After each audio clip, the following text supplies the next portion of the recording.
Namaste, family. It's your girl.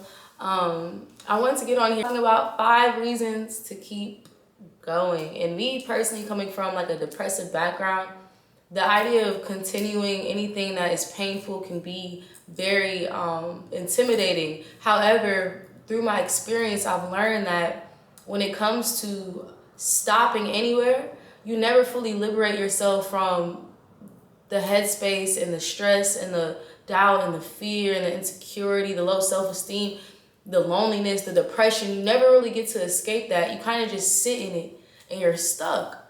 And the dope thing about time that I feel like we don't talk about enough is that time doesn't heal all wounds necessarily. It helps for sure, but time gives us an opportunity to shift. And the person that we were 5 years ago isn't the same person that we are now. We have probably a new job, a new crib, maybe a new lover, maybe even a new body if we've been working on it, new hobbies, we're in new spaces. Everything starts to become just a little bit different. So for that reason, time gives us an opportunity to evolve and become different people. We live so many lives during this life. It's crazy. I done seen so many facets of myself, so many phases, and I couldn't imagine stopping in any of those phases because I had to keep going. Because now that I'm developing into who I believe to be as me, those people, that was me, but that's not me at my core. That was a phase of mine. That was something I had to go through. That was my character at that time. That was who I was, but that's not me that's not who I'm evolving into. That's not my higher self that I see in my dreams.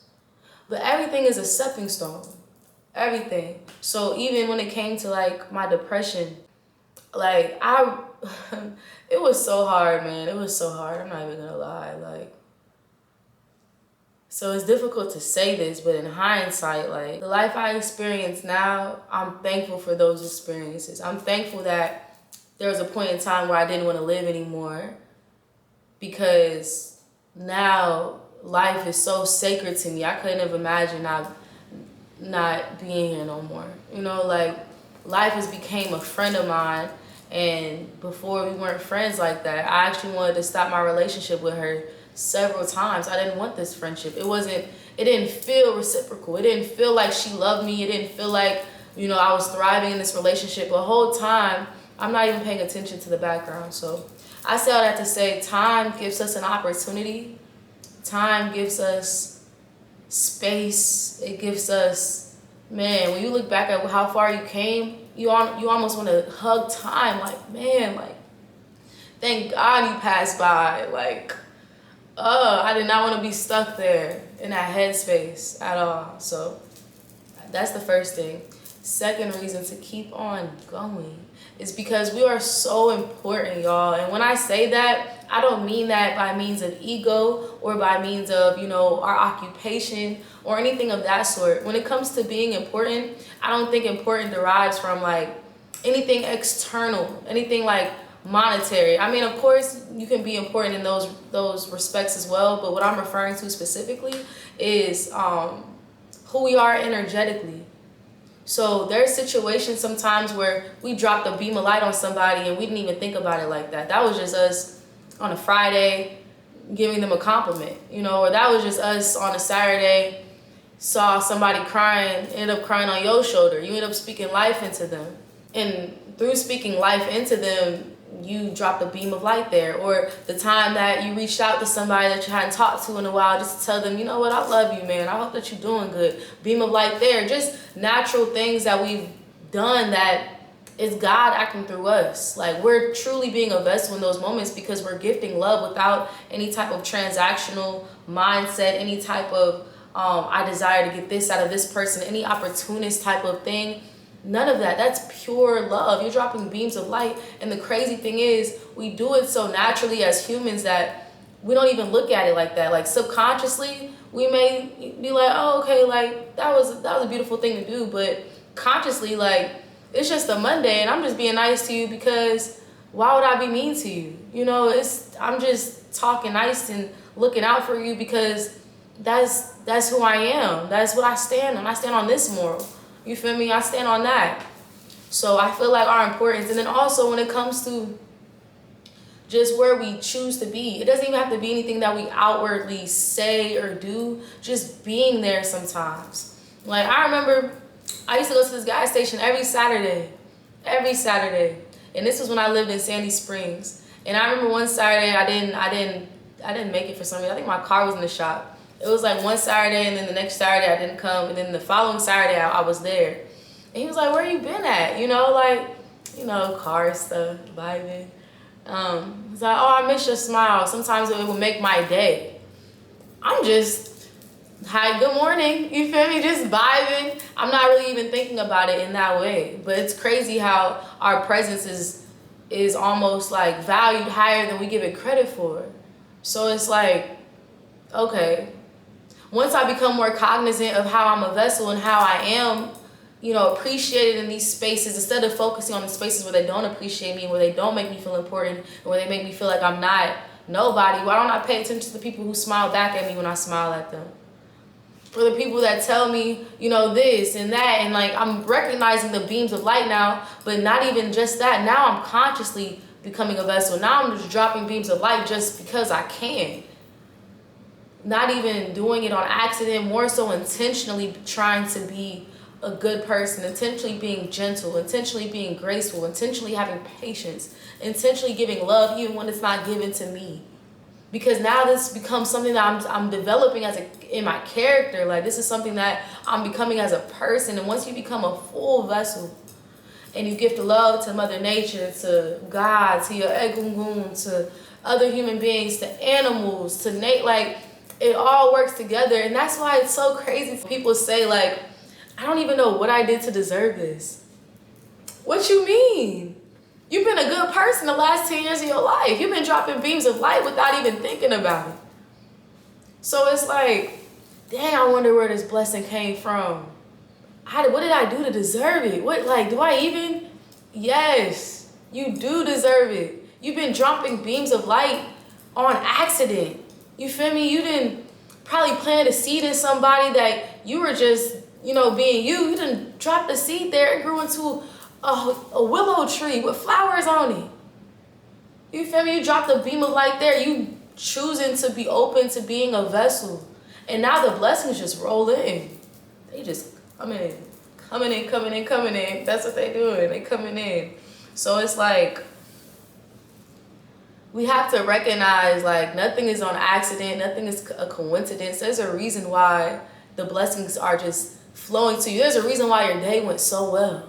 There's a reason why these opportunities are just coming out of nowhere. Of course you're talented. Of course you're amazing. Of course you have a good headspace. Of course you're organized. But also you planted these or threw out these beams of light to where the light is now attracted to you now. So now what? But that's the second reason. Third reason to keep going is because your younger self wants you to. And I say that to say, like, what's the human experience without a little bit of childhood trauma? I feel like nobody's parents had it perfect. Everybody did their best and everybody did, what they could do. I feel like my parents did amazing, but there were things that happened outside of the household that they couldn't control that speaks to childhood trauma, So I feel like the little Alexis in me is like, keep on going, make us proud. Like, save somebody else from the things that we went through. And I feel like the dialogue with our inner child will push us. Because, if I had a little baby sitting next to me telling me to keep going, like, dang, man, maybe I should, That's the crazy thing about babies and, like, the elders. Like, on your way into this life and then on your way, to ascend, they both have so much wisdom. And it's like, we're going to listen to them before anybody. If baby tell you you're cute, you're cute. Elder tell you look good, you look sharp. We believe them. So it's like, why not believe your inner child when it tells you to keep on going because you deserve it? Because you worked so hard. Because even though you had this trauma, you pushed on and you kept going. And now look at you. Why would you stop here? This ain't even the finish line.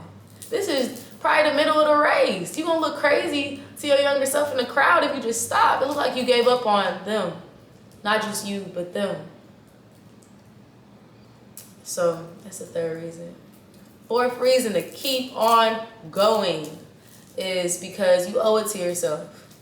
We wake up every day investing into ourselves. We brush our teeth, we wash our face, we make phone calls that we have to make, we go to work, we make the art, we express ourselves, we gift ourselves. We deserve that at least.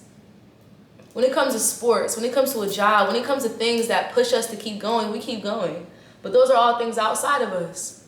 So why not plant that flame on the inside to tell me just to keep on pushing? It's hard, but let's just walk it then. We ain't gotta run no more. Let's just walk it. I can't stop. I cannot stop. Stop? Why? That's the fourth reason. Fifth reason to keep on going. Last one, best one. Fifth reason to keep on going is because everybody has a legacy. And when I say a legacy doesn't have to be some big Nobel Peace Prize. It doesn't have to be, you were the mayor, or, you had all this money, you gave to this charity. That doesn't have to be your legacy. Your legacy could be, you didn't save this person's life. And it's crazy because when people have funerals, that's when everything comes out. I know, during this life, it's hard for people to appreciate other people outwardly. It's something that I've noticed. It's hard for people to tell them that, you inspired me. You saved my life. Some people will tell you, but some people won't tell you till you dead. So it's like, dang, that's your legacy. You didn't save this person's life, and this person then became this person. They defeat the odds because of you. This happened because of you. To have a hand in anything that is beautiful, anything that is a blessing to a life outside of your own, I feel like is a part of your legacy. I don't have to have the house and the crib and the car and all of that if I knew that I saved somebody's life. It's not more rewarding than anything monetary. Our rewards ain't even here, y'all. The stuff here is great. Don't get me wrong, it's very comfortable. But our rewards are not here. This isn't this stuff right here, it's cool, but this ain't what matters, man. It's the moral fulfillment of knowing that you had a hand in something beautiful. So, or even change the direction somebody's life was going in. You didn't change their mindset. You didn't change their perception. You didn't help the whole community of people. That's a legacy. That's notable. That's something worth all the praise in the world. I feel like for me personally, for my journey, it matters a lot more to me to touch other people than it means to get publicly praised for doing it. You feel me? But those are my 5 reasons to keep on going. I pray that this helps you in any way, shape, or form, because we are so deserving in ways that we don't even think about because we're too worried about the things that do not matter. And as somebody who still finds themselves thinking and caring about things that don't matter, I encourage you to not do that because it will stress you out. And now that I've become a little bit more aware of it, it's gotten better. But thinking and caring about opinions, things, people, circumstances, past things, they don't matter. No, it doesn't matter. So keep going. Forget what anybody says about you and your journey. This is through your lens. And sometimes isolation is crucial. But yeah, sorry, you feel me? I hope y'all have a good day. And namaste. I'll see you on the flip.